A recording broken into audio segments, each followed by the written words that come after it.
नमस्कार, मी प्राध्यापक डॉक्टर शोभा रवींद्र सातबाई, राहणार नाशिक. शिक्षण MSc BEd MPhil PhD.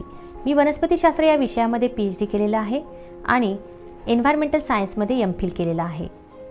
शैक्षणिक, सामाजिक आणि साहित्यिक या क्षेत्रामध्ये माझं कॉन्ट्रिब्युशन आहे आणि माझ्या या कार्याची दखल घेऊन 2023 महाराष्ट्र रत्न या पुरस्कारासाठी सिनियर प्रोडक्शनने माझी निवड केली आहे. त्यासाठी सर्वप्रथम मी सिनियर प्रोडक्शनची सर्व टीम, आयोजक यांची मनापासून खूप खूप आभारी आहे. धन्यवाद सर. मी माझ्या शैक्षणिक प्रवासाबद्दल थोडक्यात सांगते.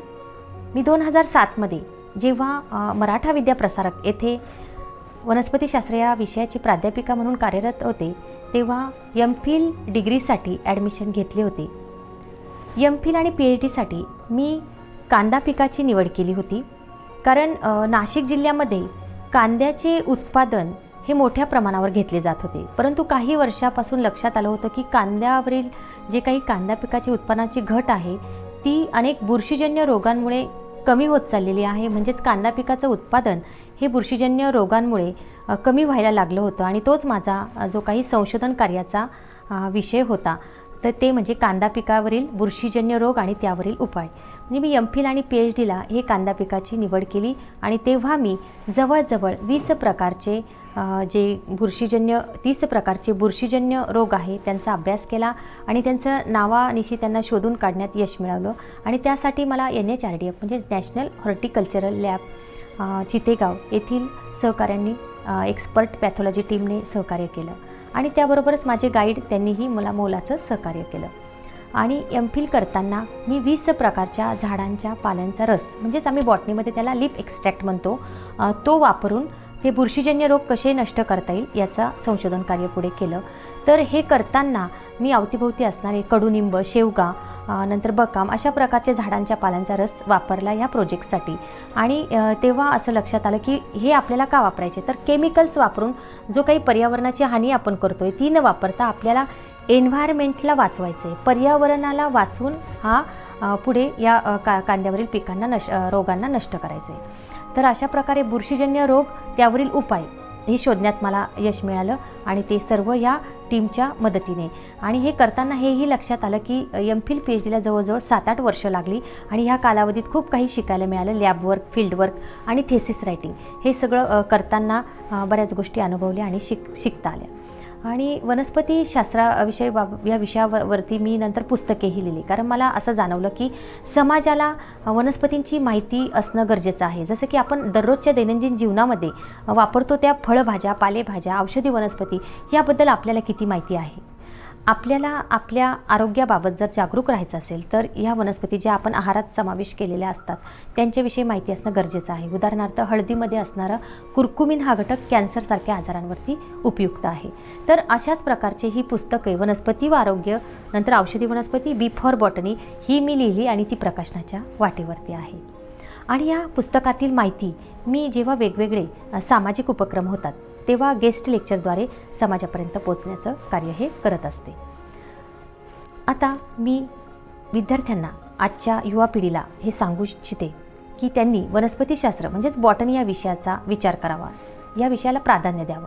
कारण अनेक ॲग्रिकल्चर बेस्ड जे काही व्यवसाय आहे, poly house development, nursery development, नंतर टिश्यू कल्चर, त्याबरोबरच फ्रूट्स अँड व्हेजिटेबलचे जे एक्सपोर्टचे बिझनेस आहे, म्हणजे फळभाज्यांचे परदेशामध्ये जे काही एक्सपोर्ट करतात ते व्यवसायही खूप मोठ्या प्रमाणावरती ह्यांना उद्योजक म्हणून फायदेशीर ठरणार आहेत. म्हणूनच युवा पिढीने, त्याबरोबर संशोधन क्षेत्र आहे, प्रोफेसर म्हणूनही तुम्ही काम करू शकता. तर अशा अनेक संधी, उज्ज्वल भविष्य जे काही युवा पिढीला लाभणार आहे, म्हणून त्यासाठी त्यांनी वनस्पतीशास्त्र या विषयाचा नक्कीच विचार करावा. तर अशा प्रकारे हे शैक्षणिक क्षेत्र मी माझ्यापुरतं मर्यादित न ठेवता त्याचा समाजापर्यंत कसा त्यांनाही त्याची माहिती होईल याचा विचार करून माझं ते कार्य चालू ठेवते. तर या शैक्षणिक प्रवासाबरोबरच मी माझा साहित्य प्रवासही सांगते की मला साहित्याची म्हणजेच कविता लेखन, वाचन, गायन याची लहानपणापासूनच आवड होती. आणि लहानपणी असतानाच बऱ्याचशा कविता तेव्हाही लिहिल्या, नंतरही लिहिल्या आणि या जवळजवळ 500 कवितांचा संचय, म्हणजे त्यापेक्षा कदाचित जास्त असतील, तर त्या संचय माझ्याकडे आहे.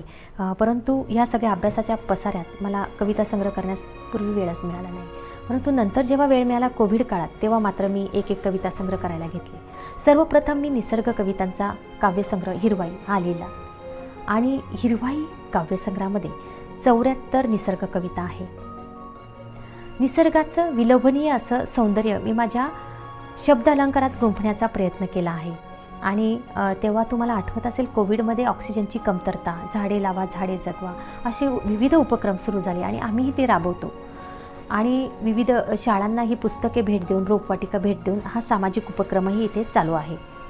मी लिहिलेली हरित क्रांती कविता ही पहिलीच हिरवाई या काव्यसंग्रहातील, ती खूप प्रसिद्ध झाली आणि माझ्या यूट्यूब चॅनलवरतीही आहे. यूट्यूब चॅनलचं नाव आहे डॉक्टर शोभा रवींद्र सातभाई आरोग्य संस्कृती चॅनल, ज्यामध्ये वनस्पतीची ही माहिती आहे जी मी माझ्या पुस्तकांमध्ये टाकली आहे.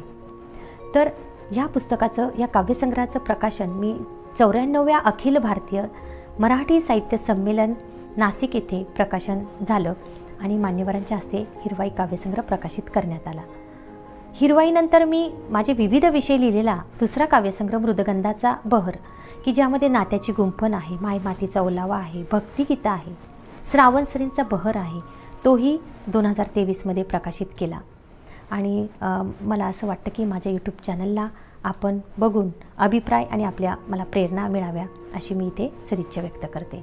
माझे आगामी साहित्य आहे रणरागिणी महिलांसाठी आणि 50 नंतरचं आरोग्यदायी आयुष्य, की ज्यामध्येही मी समाजापर्यंतच काहीतरी पोचवण्याचा प्रयत्न करते आहे. आणि हे विविध जे काही माझे कविता वाचन आहे, सादरीकरण आहे, विविध सामाजिक उपक्रमांतून मी करत असते आणि याबरोबरच समाज प्रबोधनाचे कार्यही माझे चालू आहे. तर असा माझा साहित्य प्रवास, सामाजिक आणि शैक्षणिक प्रवास, की जो माझा कालही चालू होता, आजही चालू आहे आणि उद्याही चालू राहील अविरतपणे. त्यासाठी आपली प्रेरणा आणि सहकार्य लाभावे ही सदिच्छा. धन्यवाद.